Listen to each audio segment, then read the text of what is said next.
Hi everybody, welcome to another episode of News from a World in Flux. I'm Clare Farrell and this is Dr Charlie Gardner. Hello. We're going to be having a conversation about some things that we think are relevant and useful to comment on for the benefit of the sort of wider climate movement, I guess.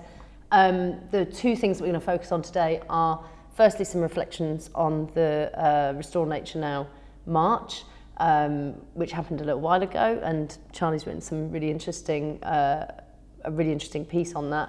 We're also going to talk about court cases, prison time, and in particular an extremely sort of wild case involving a group of people from Just Stop Oil that recently went through Southwark Crown Court. So first, Charlie, do you want to just reflect on the Nature March? I couldn't go, I had quite bad FOMO. How was it? Your FOMO was justified, actually. I thought it was a really uplifting day. So there was an estimated 80,000 people there, and it was just a march, so it wasn't civil disobedience. But what was really exciting about it was the range of people there, because it was lots of people that don't normally come out onto the streets. So it was organised, co-organised by XR and a whole bunch of major conservation charities in the UK. So Royal Society for Protection of Birds, the Wildlife Trust, the National Trust, and hundreds of different small organisations who had mobilised their membership out onto the street, had asked their members to step out and make their voices heard. And I think this is really, really exciting in a couple of ways. One, because this is something really unusual for these charities to do, right? They of course, they mainly concentrate on doing work on the ground, protecting sites and working on species and stuff. But in their sort of political work, they have what we sometimes think of as an insider strategy. You know, they use formal campaigning, and they try to make sure their research reports get onto the desks of the relevant ministers and things like that.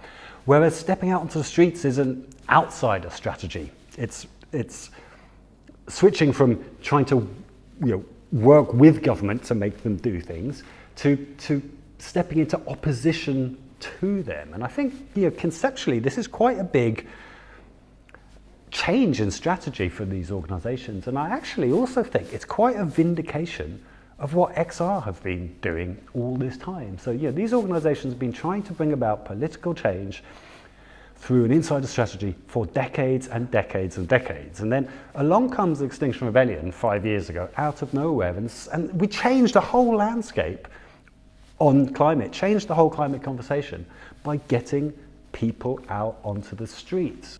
So, and I think, others in the environmental sector have been looking and say, actually, getting people out onto the streets is really, really effective in changing the conversation. So I think it's a really exciting change in their approaches, and we'll see how that goes. And it's important because the RSPB and others have been sort of slightly threatening the government with action over the last couple of years, as the government has accelerated, or the previous government has accelerated its attack on nature and taking away existing nature protection legislation and things like this. So it's really exciting because now they've finally done it, and I think that's it's an important step, because these organisations have huge membership.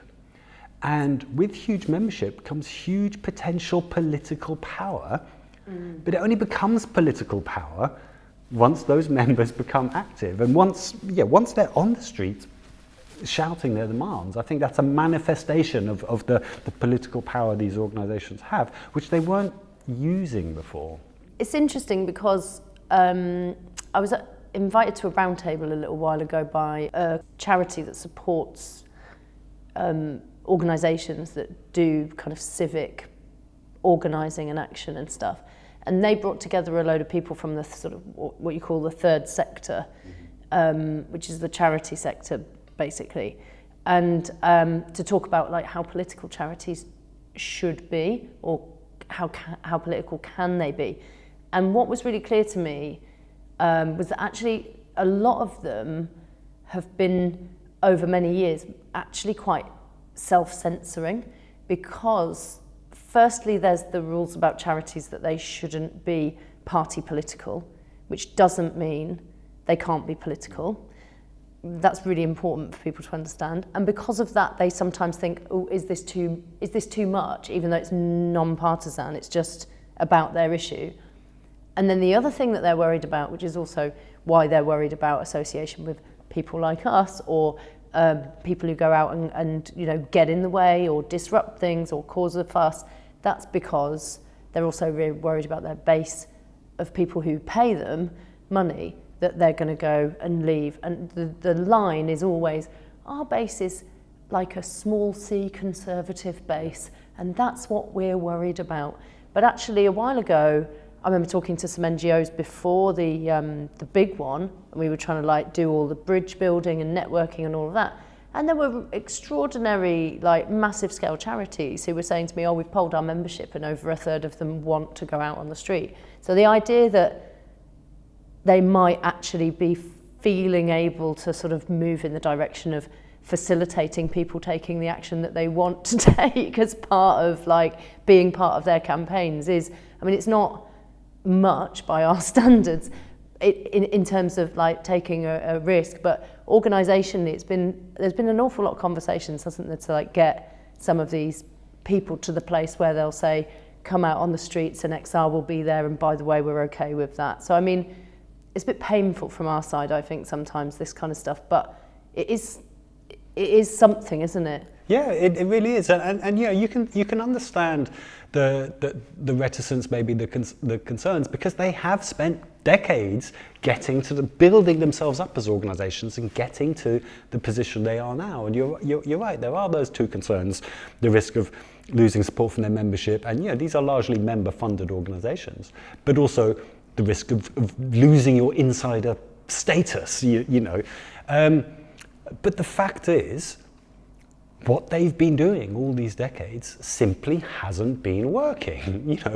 Biodiversity is continuing, nature is being destroyed, and it's being lost at a faster rate than it's ever been before. So it's important not to just, it's important to reflect on what might work. It's important for organisations to evolve as our situation evolves. And there's that famous aphorism about carrying on doing the same thing you've been doing all the time when it hasn't been working is a sign of madness or whatever. So I think it's great that these conversations are being had. But beyond what it means for the organisations themselves, I think there are similar potential impacts on the members of those organisations who participated in Restore Nature Now.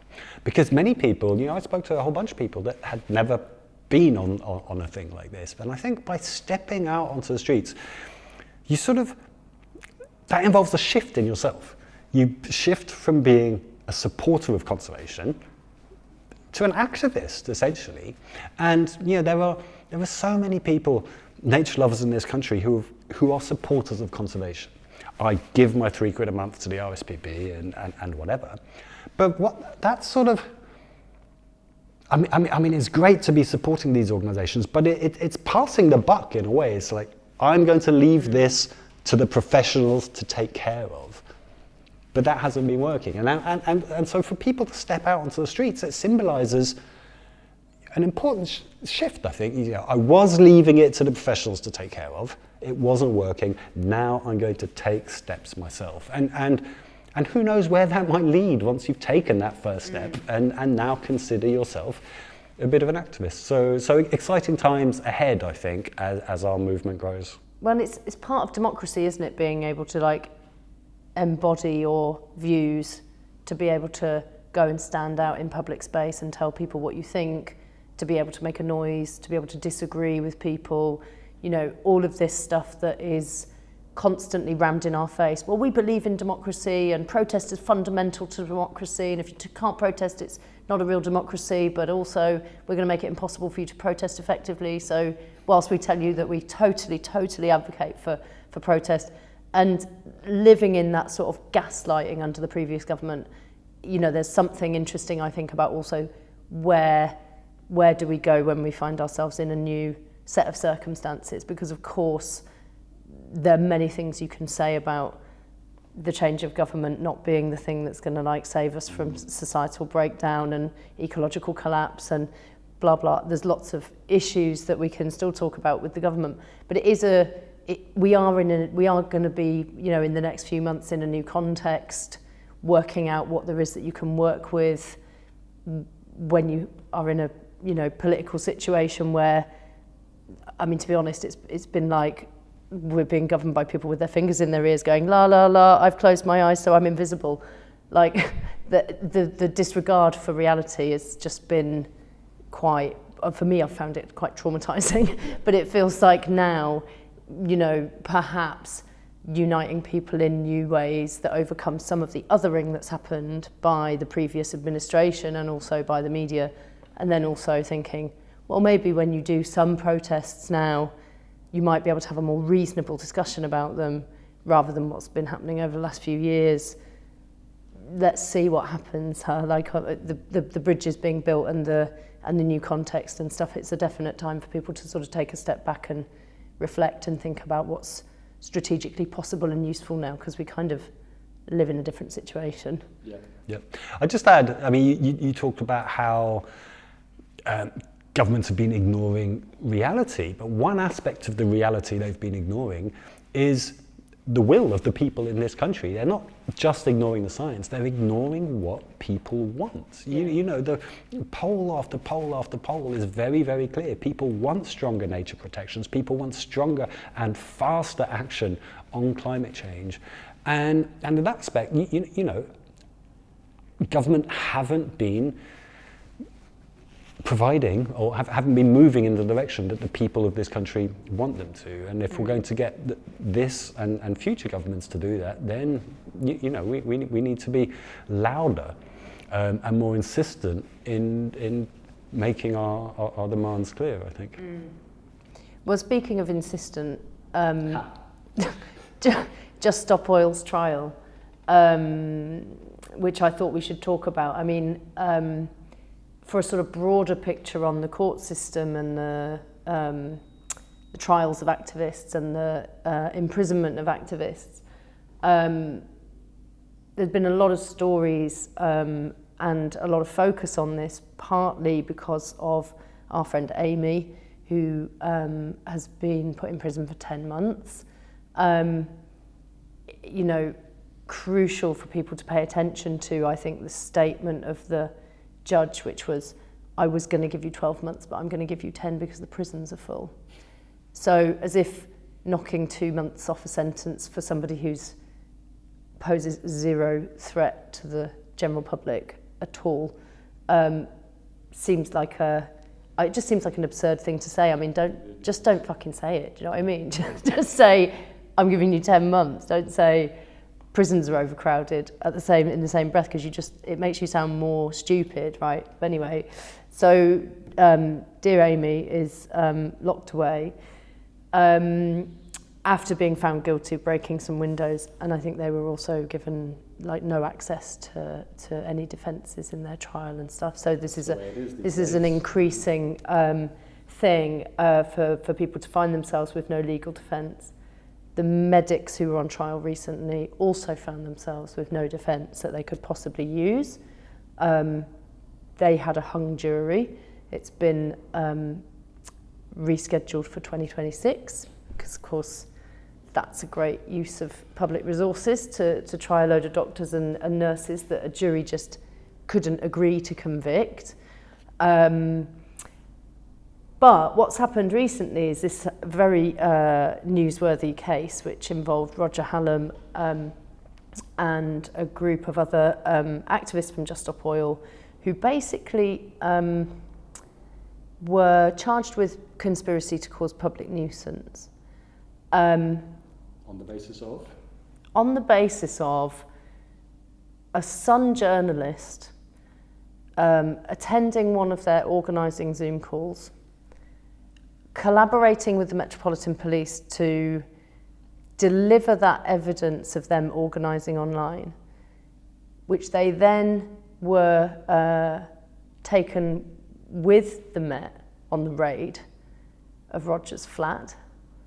And in the article they published about it immediately, basically said, not in these exact words, but the essence was, because we helped the Met get the evidence, they took us on the raid, which is an extraordinary thing to print if you're the Sun, and you probably, ought to have been shut down, but nobody finished the Leveson inquiry, but anyway. And on top of that sort of being the origins of this trial, and the gathering of evidence being done by the tabloids, who then said, we're doing a good job for the public because someone's got to go and sort these people out. Then Roger and others spent very substantial time, I think more than 100 days on remand. So they've already served quite a lot of time in prison.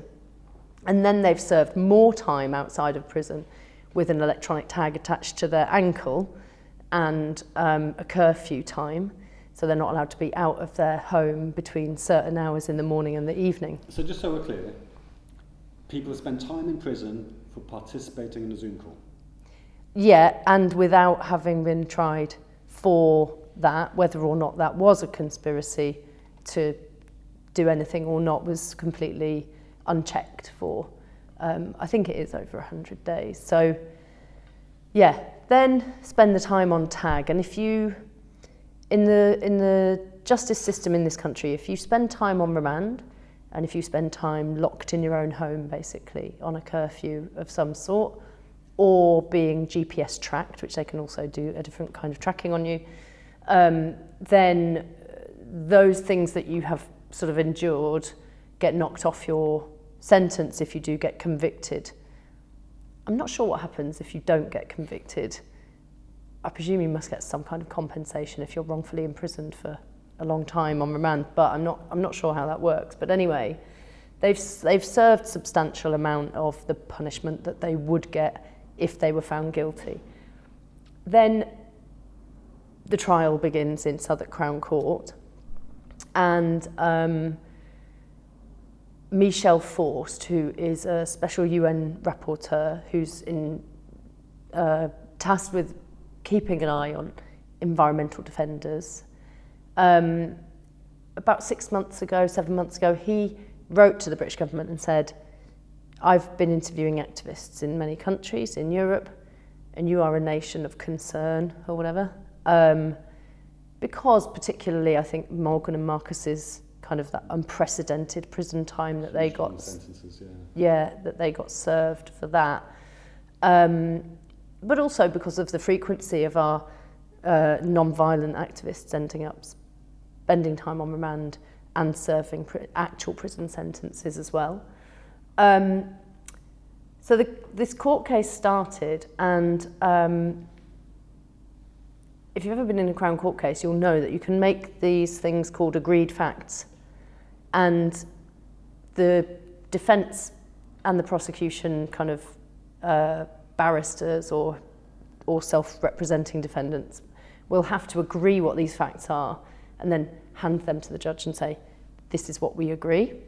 Now, the agreed facts that they managed to get agreed by the Crown were that greenhouse gas emissions create an existential threat to human beings and society, that there will be catastrophic harm beyond 1.5 degrees of average global warming, that we are at 1.5 degrees of global average warming, and actually we've exceeded that for 12 months in a row.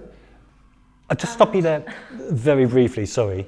But that's really interesting because, of course, the Paris Agreement goal is to keep below 1.5. So there's, that raises questions about relevant to the Paris Agreement. So I think let's come back in another episode and talk about what this 1.5 means. I think that's a really important conversation we need to have. Definitely.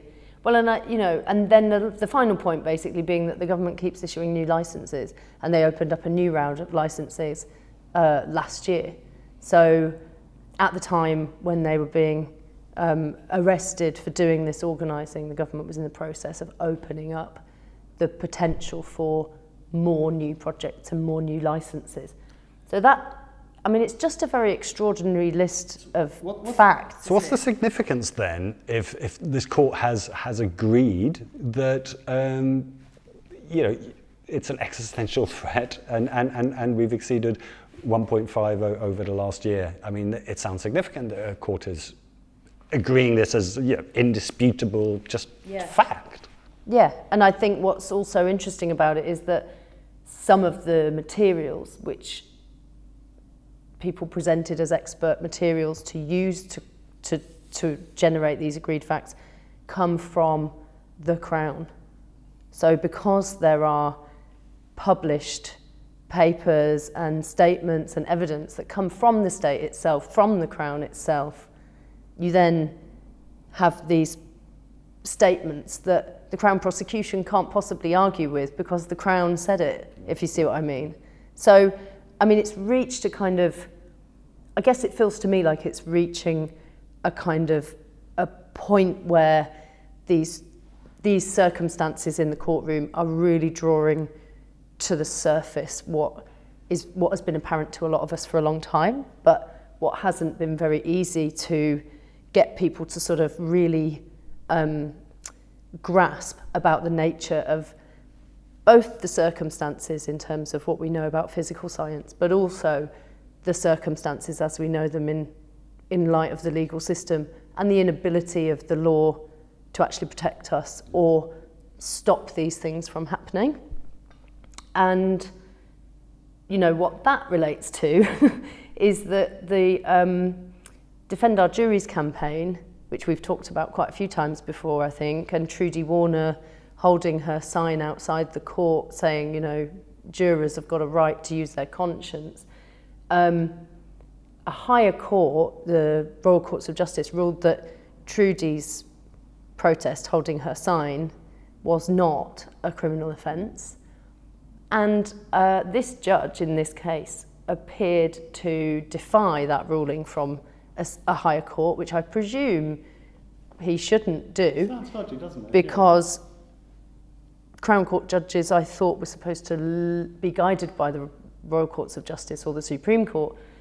And so when people went to sit outside this trial because they were concerned that they weren't going to be able, the defendants wouldn't be able to speak about their reasons for action, they didn't have any defences, they were worried about them being silenced in court.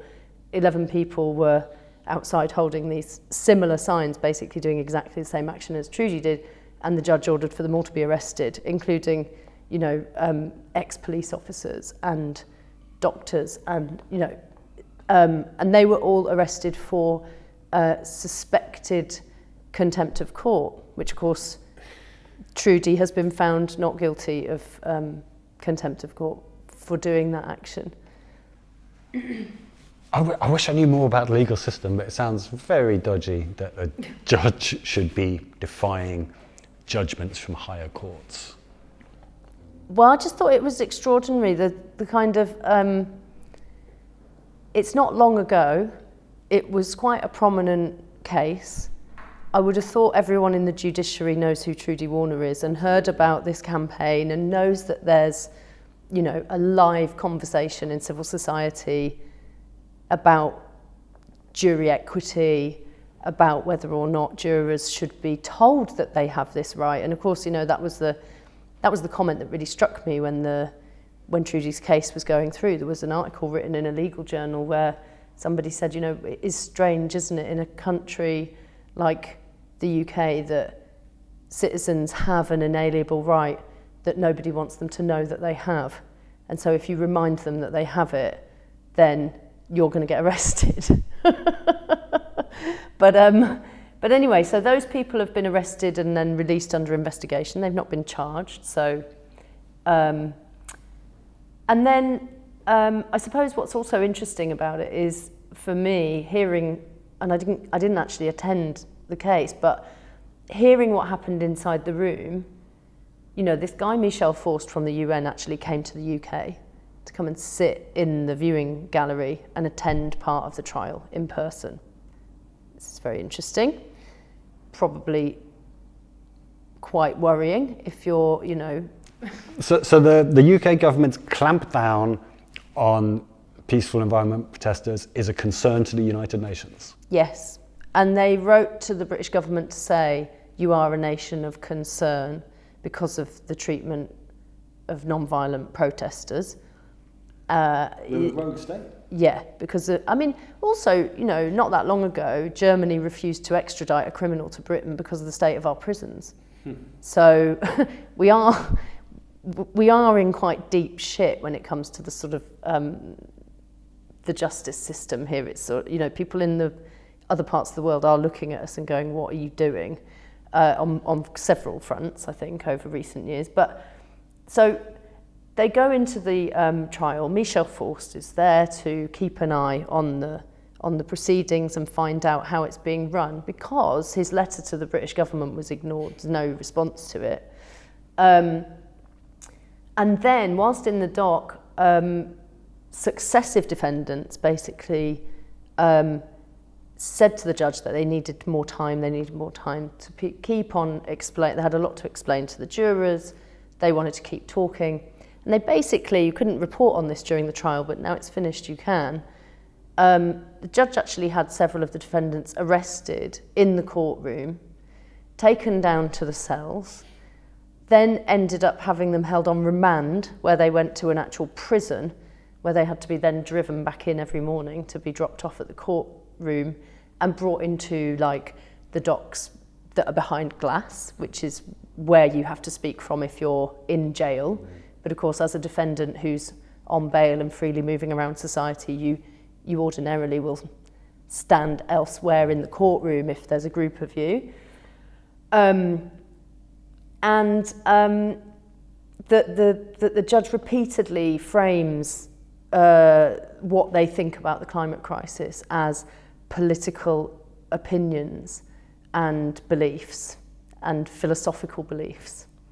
So what's also, I think, very interesting about what this case has done, and of course now as we record this, those people are still detained and they're waiting for sentencing because they've been found guilty, and they're being held on remand until they get a sentence. So, which is also, they were free and on bail and living life outside until the beginning of the trial. So again, not dangerous people to society, not a risk to anyone's health, I don't think anyway. And now, awaiting those sentences from being on remand, having a judge basically say at the end of the trial, which they obviously drove him to quite a point of frustration, let's say, to be polite. The judge at the end of the trial said to them something like, by organising a campaign where people block the motorways, you could have caused societal collapse. and that's why you're very, very bad people, and you're going to go to prison for a very long time. And it's this line, you're going to prison for a very long time. It strikes me as this is it's a very emotional response that I just thought judges' jobs was to be impartial, not get emotional. That sounds personal, doesn't it? Yeah. It sounds extremely fucking personal. So anyway, it's an interesting trial, and it's obviously been a massive ordeal for the people involved in it, and a lot of people have found it very hard to watch and very painful for multiple different reasons. But if they appeal it, what I think is going to be interesting is that this relentless claim by the court system that what we think about the climate and ecological crisis is a belief, is a philosophical belief, or is a political belief, and it has nothing to do with facts. And yet, the agreed facts of the case are precisely that we're beyond all of our legal commitments on international climate agreements, and we're definitely on course for an irreversible, catastrophic cascade of breakdown. And that's definitely happening. That's a fact. That's facts. But how they try to defend themselves is just beliefs. So, it's, I think it's drawing something very important to the surface, where there's that massive tension between fact and belief, Yeah, no, you're absolutely right. it's really interesting to observe these sort of contortions that the legal system is having to put itself through. One thing that's just struck me is that, so addressing climate change means we need to rapidly change every aspect of our society, right? And everyone says, no, we can't do that. We can't do rapid change. It's so disruptive. And of course, the government haven't tried to implement rapid change in any other area except clamping down on protesters. And the legal landscape with regards to this has been transformed in just a few years in this country. So that's rapid change in our institutions, in our legal institutions, has happened because that's what the government wanted to happen. And it just goes to show that, when governments do want to do something, rapid change is possible. And yet the only rapid change that they are actually interested in is this. It's stopping us demanding other kinds of changes. Yeah. When you put your mind to it, you actually can make laws. I mean, it's also, I think what's crucial for people to understand is that when the new legislation started to come in, the Police Crime Sentencing and Courts Act, and then the Public Order Act, and we can see the sort of that direction of travel that's been massively sort of accelerated since the sort of birth of Extinction Rebellion and this sort of increase in use of very effective non-violent tactics. This before then, it was a kind of almost like an unwritten rule, although there were some pieces of previous case law and stuff that you could rely on. But it was basically a well understood principle of British democracy. We don't jail non-violent protesters. You don't get jail time here. Other things, you don't get jail time, right? If you do something serious, you may have to face some penalty. But what a lot of this legislation has been designed to do is to normalise the potential of custodial time to be spent in prison for protest, and then to increasingly normalise a much bigger scale of sentencing. And we're only just starting to see that play out. And so, Morgan and Marcus were a benchmark for like the beginning of being able to say, we can put a 3-year sentence on someone who did a protest. We can do that, and we're going to do it, and we're going to make an example of these people. But in future, that's going to offer us a position to jump from in order to sort of progress worse and worse and worse. And this is what this legislation was designed to do, and now it's doing it. And let's see what a Labour government decides to do. It sounds, from what they're saying, that they've got no intention of rolling it back. Let's move on to the final topic that we want to talk about today, which is the rain. And I saw an article which actually popped up a bit later than it actually came out in the. I don't think I saw it when it came out in May, or whenever it was. But I think it was an article by Bill Maguire talking about how much rain is going to start to come, and that it's going to get X% worse over the next decades.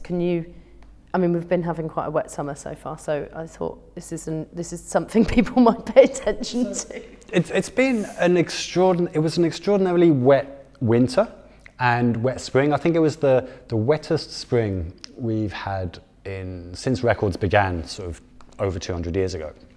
And I've noticed it a lot because I live in West Norfolk, and I quite often travel south on the train through towards Cambridge or London. And I'm going through the Fens, which is the heart of agricultural Britain. It's 20% of the UK's Grade 1 agricultural land. And it's quite low lying. It used to be marshes and it was drained over the last centuries. But all winter long, looking out the train window, all the fields were just covered in big puddles, just big patches of water, which meant that farmers couldn't plant in those areas.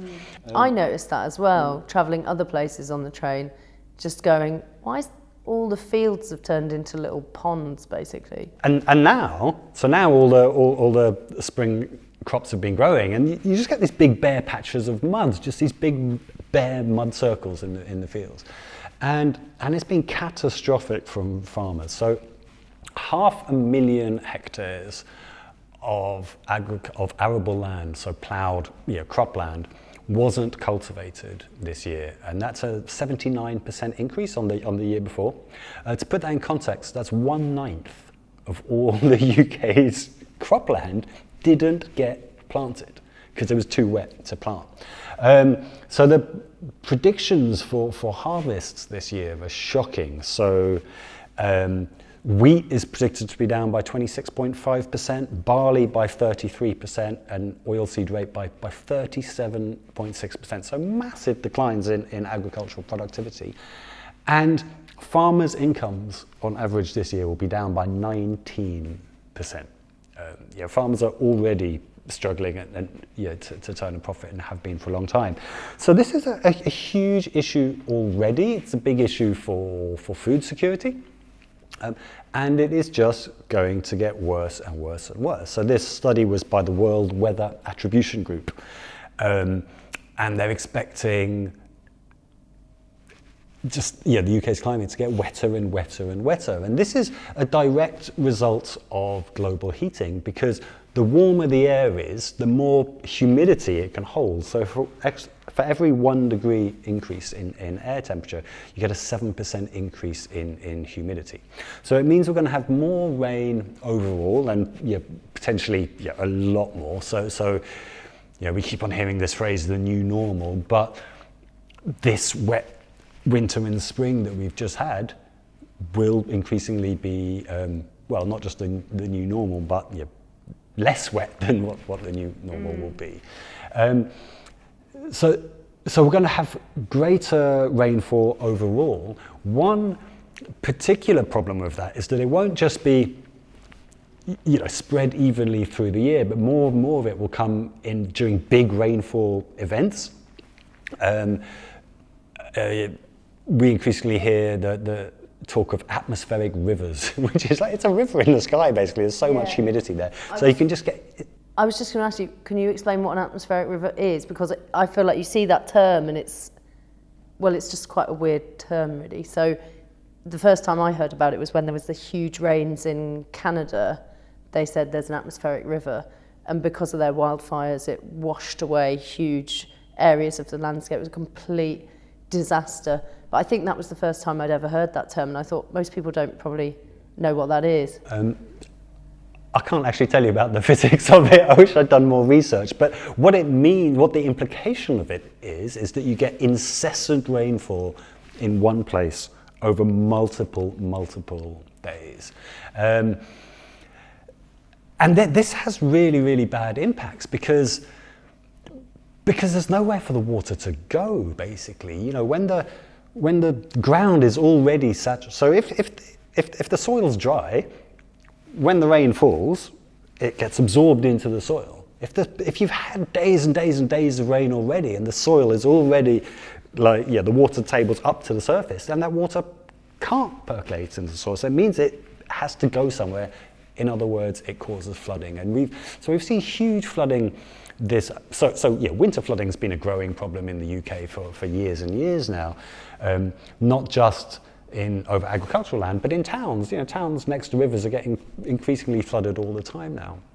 And this is something we're going to have to seriously adapt to. Of course, we need to stop climate change so it doesn't continue getting worse, but we also need to adapt to the impacts that are happening already. We need to work out how we manage our land so as to reduce flooding. And there are a few big implications of that. One is that we need to reforest our uplands, because what happens now is, when it rains onto a bare grassy hillside, the rain just washes off in sheets. When you have trees, the roots break up the soil and they help the water percolate into soil. So if we re-vegetate our upland landscapes, that will immediately reduce flooding. And of course, there are loads of other benefits that come with that as well. That landscape will absorb carbon, it'll be a home for wildlife, it'll be a beautiful place that we can all enjoy. So we need to revegetate our uplands. We need to find ways of storing the water on the land better, because for hundreds of years our philosophy has been like, just get the water off the land as quickly as possible. So we dredge our rivers, we re-engineer them so they're straight instead of meandering, and that's one of the reasons why we have flooding. What we need to do increasingly is sort of find ways of storing that water on the land, and that basically means sacrifice zones, for another word. We need to designate patches of agricultural land as sponges to absorb this. Let those places flood to prevent worse flooding downstream. Well, and people do that in disasters, don't they? And sometimes when there's a river bursts its banks, or there's an infrastructure problem with power outages, you do hear about that decisions get made, okay, we're going to let that much of that town flood because it'll stop that other one from getting flooded, or we're going to have to cut some of the power to this city, so we'll do it there and not there. And you see this again and again, that it's actually, there is somewhere a set of people that are making decisions about how to handle these kinds of crises, which invariably sort of feed into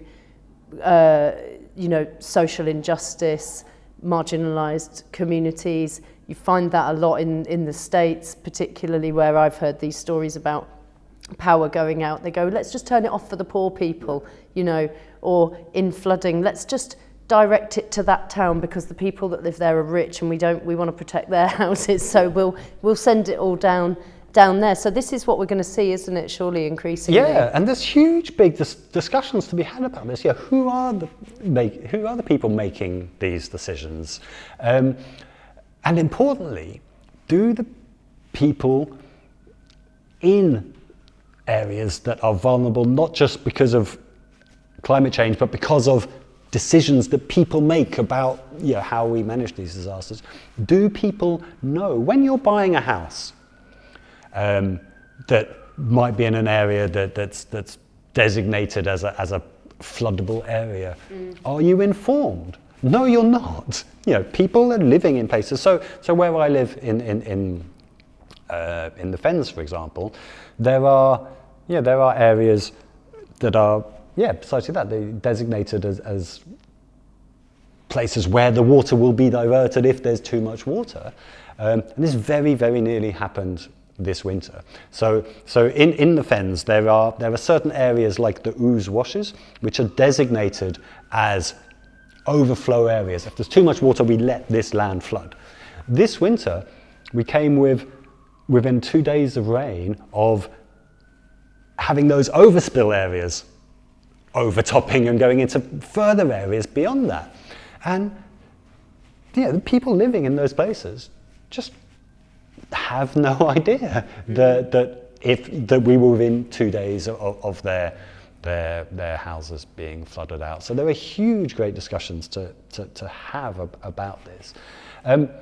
Just one more point on how we adapt. And obviously most people in this country live in cities, and we have big flooding issues in cities. So there's two things to be aware of there. So you got your flooding where the river breaks its banks and spreads out over towns. But in London over the last few years, we've had a different kind of flooding, flash flooding, that's come just from rainfall, not from the River Thames, but just because there's been so much rain. And part of the reason for that is that we've covered over the city so completely with hard surfaces. So you walk down, when I was a kid, so 20 years ago, you walk down a suburban street, and loads of people would have front gardens with plants and soil. Nowadays, that's all been paved over because people need parking for 3 cars per household. So it's just front gardens have been turned into paving. So whereas before you had soil and plants, and all the rain that would fall on that area gets absorbed in that area. Now it runs off into the streets and causes flash flooding. So there's some big changes to how we plan towns and how we plan to manage our landscapes in future. Yeah. Well, and this is also relates to all the water management and sewage management in terms of, you know, the scandal, I would say, with the water companies in this country. And I saw a little while ago on Twitter, Paul Powsland, who loads of people in our movement will know who that is, in a river, might be the Roding, and he took a picture of his hand holding a human turd, saying that basically he was in the river doing something, I can't remember, and there was a sudden, like, massive downpour, which created sudden outpouring of sewage from overflow from the water systems, and then visibly, like, human shit basically floating down the river. And that was all because of, like, a torrential downpour that sort of overwhelmed the water management systems. And so it's all of these things are deeply connected, aren't they, actually? Absolutely. And yeah, the privatization of the water sector in this country has obviously been a disaster, and that's all over the news. So it's we haven't really talked about it because everyone knows about it. But yeah, we have really, really antiquated drainage systems that just are not adapted. Yeah, they're adapted to the climate that we had in the past, and that climate is gone now. And yeah, you know, that illustrates a really fundamental point that I don't think we talk about often enough, is that everything about our societies is adapted to, is built for a world that doesn't exist anymore. And you know, it's just going to be so massively expensive and disruptive to change everything, you know. So that's just drainage. We need to completely update our drainage infrastructure in this country. Drainage is just one tiny aspect of society, but yeah, we need to make similar changes to everything. And just whenever you look at any aspect of adapting to current and future climate change, it is always just blindingly obvious that it is going to be really, really, really expensive and disruptive. And yeah, but yet that's the reason that we always hear about why we shouldn't take serious action on climate change. Oh no, we can't decarbonize our economy. It'll be disruptive and expensive. And yet, you know, it's in every case, it's by far the least disruptive and expensive option. Yeah. And so in terms of adaptation, last thing I'll ask you on this is, obviously when the big floods happened in, there's big floods that happened in Greece, and I remember reading an article by Wolfgang Knorr about that experience. And one of the things that it said, I think in his article, was basically the scale of this flooding that had taken place on this agricultural land had wiped out a major breadbasket for Greece, but also that the soil was now probably infertile for about 9 years. So how much damage has this done to the soil, having this extremely wet winter and lots of long-term flooded fields? And are we also going to face like a period of time that it will take for some of those areas of land to potentially bounce back? And do they need not to be flooded for a certain amount of time in order that they can recover? And what does it do to the soil? That's a really interesting question, and I don't actually know, but I think that's why farmers were leaving so many areas uncultivated. It was because if they had gone in there with their tractors, they would have really fucked the soil really badly, really compacted it. So they had to keep off off that land. Right. I don't actually know about fertility, but yeah, it's a worry because, of course, flooding is just one of very, very many different climate and weather impacts that agriculture can suffer from. Now, the big key thing about farming is predictability of the weather. You need predictability. You need to know when it's going to rain so that you know when to plant your crops. You need to know when the last frost is going to be, and all these things. And the one big overall impact we see with climate change on our weather is that we've lost the predictability. We used to have seasons. Farmers would know what the weather was going to do next month, and we don't anymore. So that means, we get frosts at the wrong time, we get dry spells at the wrong time, you get wet spells at the wrong time, you get flooding, you get extreme storms which batter crops, you get hailstorms which batter crops just before they're about to be harvested and things. So, and of course this isn't just happening in the UK. So we have this tendency to think, we import most of our food anyway. Like if agriculture gets fucked in this country, it's not the end of the world because we'll just buy more food from elsewhere. But the thing is, this is happening in every country. It's happening in every food-producing country in the world. And yeah, often much worse than is happening in the UK. We've had limited impacts compared to other countries. So yeah, food security is a massive, massive issue going forward. And so we talk a lot about the needs for society or for rich industrial countries to transition to plant-based diets, because eating meat is hugely, hugely inefficient. Most of the crops we grow get fed to cows instead of us, and they just produce a tiny bit of meat. But the whole time we've been talking about this dietary transition, we talk about it in terms of climate mitigation. We talk about it in terms of needing to reduce the emissions from agriculture. But it's just as important from the point of view of future food security. If we are going to if we're going to be able to produce enough grain to feed the world in future, then we need to be feeding that grain to people, not to cattle and chickens. Lot to do. Yep. Well, thanks for that, Charlie. And I think we should put on our to-do list that we'll go and have a look at that impacts on soil of flooding and health of soil in the UK and stuff. I'd be really interested to find out some more about that. So why don't we say that we'll go and do some research, and we'll come back, we'll do a segment on. Yeah, that'd be fascinating. I think that's a good idea. All right, brilliant. Thanks so much for joining us. Please check out the other episodes if you haven't been watching this show before, and we'll be back with another episode soon. See you soon.